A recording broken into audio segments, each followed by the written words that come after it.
Hey there, RE/MAX agent. I've got a special announcement for you. You ready?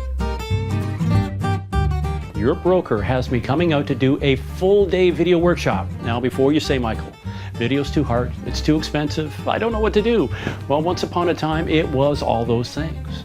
But if you have a smartphone, like an iPhone or an Android, if you've got a tablet, if you've got a webcam, I can show you how to make the kinds of videos that people actually want to watch and share.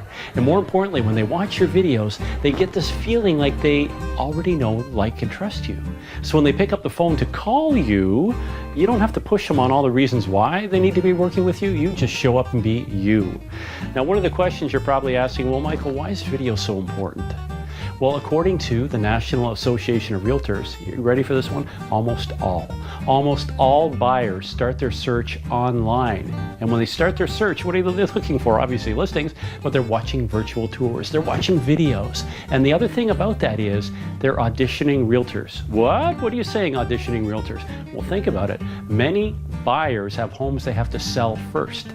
And the way they get to know a realtor is to watch the marketing that they do. Are you marketing with video? Because that's what today's consumers want. So at our workshop, I'll be sharing with you the special apps that I use, the inexpensive little tools that I use, and all the little tips and tricks and secrets that I use to get people to actually watch videos and make them compelling. So the details for the workshop will be immediately beneath this video. I hope to see you there. Make sure you RSVP, because we will be saying lights, camera, action. We'll be doing videos together.